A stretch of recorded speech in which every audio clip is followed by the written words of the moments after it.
ಬಳ್ಳಾರಿ ಜಿಲ್ಲಾಡಳಿತ, ಜಿಲ್ಲಾ ಪಂಚಾಯತ್ ಹಾಗೂ ಹಿಂದುಳಿದ ವರ್ಗಗಳ ಕಲ್ಯಾಣ ಇಲಾಖೆ ಸಂಯುಕ್ತಾಶ್ರಯದಲ್ಲಿ ಮಾಜಿ ಮುಖ್ಯಮಂತ್ರಿ ದಿವಂಗತ ಡಿ ದೇವರಾಜ ಅರಸು ಅವರ 111ನೇ ಜನ್ಮದಿನಾಚರಣೆ ಸಮಾರಂಭ ಬಳ್ಳಾರಿಯಲ್ಲಿ ನಡೆಯಿತು. ಇದೇ ಸಂದರ್ಭದಲ್ಲಿ ಹಿಂದುಳಿದ ವರ್ಗಗಳ ಕಲ್ಯಾಣ ಇಲಾಖೆಯ ವಿದ್ಯಾರ್ಥಿ ನಿಲಯಗಳಲ್ಲಿ ಅತಿ ಹೆಚ್ಚು ಅಂಕ ಪಡೆದ ಹಾಗೂ ವಿವಿಧ ಚಟುವಟಿಕೆಗಳಲ್ಲಿ ವಿಜೇತರಾದ ವಿದ್ಯಾರ್ಥಿಗಳಿಗೆ ಸನ್ಮಾನಿಸಿ ಪ್ರಶಸ್ತಿ ಪ್ರದಾನ ಮಾಡಲಾಯಿತು. ಕಾರ್ಯಕ್ರಮದಲ್ಲಿ ಜಿಲ್ಲಾ ಗ್ಯಾರಂಟಿ ಯೋಜನೆಗಳ ಅನುಷ್ಠಾನ ಪ್ರಾಧಿಕಾರದ ಅಧ್ಯಕ್ಷ ಕೆಇ ಚಿದಾನಂದಪ್ಪ, ಡಿ ದೇವರಾಜ ಅರಸು ವೇದಿಕೆಯ ಜಿಲ್ಲಾಧ್ಯಕ್ಷ ಕಲ್ಲುಕಂಬ ಪಂಪಾವತಿ, ಹಿಂದುಳಿದ ವರ್ಗಗಳ ಕಲ್ಯಾಣ ಇಲಾಖೆಯ ಜಿಲ್ಲಾಧಿಕಾರಿ ಜಲಾಲಪ್ಪ ಎಕೆ, ಕನ್ನಡ ಮತ್ತು ಸಂಸ್ಕೃತಿ ಇಲಾಖೆಯ ಸಹಾಯಕ ನಿರ್ದೇಶಕ ಬಿ ನಾಗರಾಜ್ ಸೇರಿದಂತೆ ಮತ್ತಿತರರು ಉಪಸ್ಥಿತರಿದ್ದರು.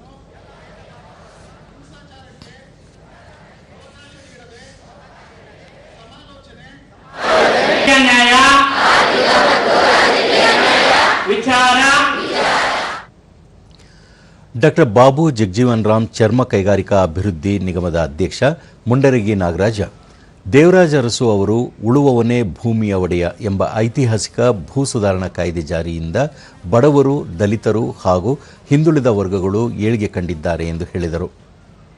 ಪರಿಣಾಮವಾಗಿ ನಮ್ಮ ರಾಜ್ಯದಲ್ಲಿ ಉಳುವವನೇ ಒಡೆಯ, ಯಾರು ಎಲ್ಲಿ ಜಮೀನು ಮಾಡ್ತಾ ಇದ್ದಾರೋ ಅವರು ಅಲ್ಲೇ ಒಡೆಯನಾಗಬೇಕು, ಆ ಜಮೀನು ಅವನಿಗೆ ಸಿಗಬೇಕು ಅಂತೇಳಿ ಇವತ್ತೇನಾದರೂ ಬಡವರ ಹತ್ರ 4 ಎಕರೆ 5 ಎಕರೆ ಒಂದು 8-10 ಎಕರೆ ಜಮೀನುಗಳಿದ್ರೆ, 1 ಎಕರೆ 2 ಎಕರೆ ಜಮೀನಿದ್ರೆ, ಇವತ್ತು ಬಡವರೆಲ್ಲರೂ ಇವತ್ತೇನಾದರೂ ಜಮೀನು ಪಡ್ಕೊಂಡಿದ್ರೆ ಅದು ಕಾರಣಕರ್ತರು ದಿವಂಗತ ದೇವರಾಜ ಅರಸರು ಅಂತೇಳಿ ಈ ಸಂದರ್ಭದಲ್ಲಿ ಹೇಳಲಿಕ್ಕೆ ಇಷ್ಟಪಡ್ತಾ ಇದ್ದೀನಿ. ಬಳ್ಳಾರಿ ಮಹಾನಗರ ಪಾಲಿಕೆಯ ಮಹಾಪೌರ ಪಿ ಗಾದೆಪ್ಪ, ದೇವರಾಜ ಅರಸು ಅವರ ದೂರದೃಷ್ಟಿ ಹಾಗೂ ಕೊಡುಗೆಗಳು ಇಂದಿಗೂ ಲಕ್ಷಾಂತರ ಜನರ ಬದುಕಿಗೆ ದಾರಿದೀಪವಾಗಿವೆ ಎಂದರು.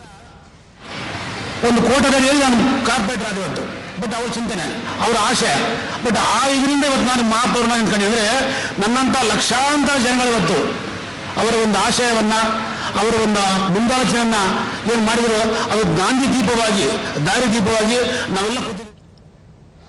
ಅಪರ ಜಿಲ್ಲಾಧಿಕಾರಿ ಮೊಹಮ್ಮದ್ ಜುಬೇರ್, ದೇವರಾಜ ಅರಸು ಅವರು ಶೋಷಿತರಿಗೆ ಭೂಮಿಯ ಒಡೆತನ ನೀಡಿ ಸಾಮಾಜಿಕ ನ್ಯಾಯ ದೊರಕಿಸಿಕೊಟ್ಟು ಮಾದರಿಯಾಗಿದ್ದಾರೆ ಎಂದು ತಿಳಿಸಿದರು. Tiller as the owner of the soil, ಉಳುವವನೇ ಹೊಲದೊಡೆಯ ಅಂತೇಳಿ ಹಿಂದೆಲ್ಲ ಯಾರು ಜಮೀನು ಉಳುಮೆ ಮಾಡಿಬಿಟ್ಟು ಶ್ರೀಮಂತರಿಗೆ ಅದರ ಪ್ರತಿಫಲ ಕೊಡಬೇಕಾಗಿತ್ತು. ಹಾಗಲ್ಲ, ಯಾವ ಜಮೀನು ಉಳುಮೆ ಮಾಡ್ತಾನೆ ಅವನೇ ಜಮೀನು ಅಂತೇಳಿ ಫಾರ್ಮ್ 7 ಮತ್ತು 10 ಕೊಟ್ಟು ಅದನ್ನ ರೆಗ್ಯುಲರ್ ಮಾಡಲಿಕ್ಕೆ ಈ ಕಾಯ್ದೆಯನ್ನು ಜಾರಿಗೆ ತಂದರು.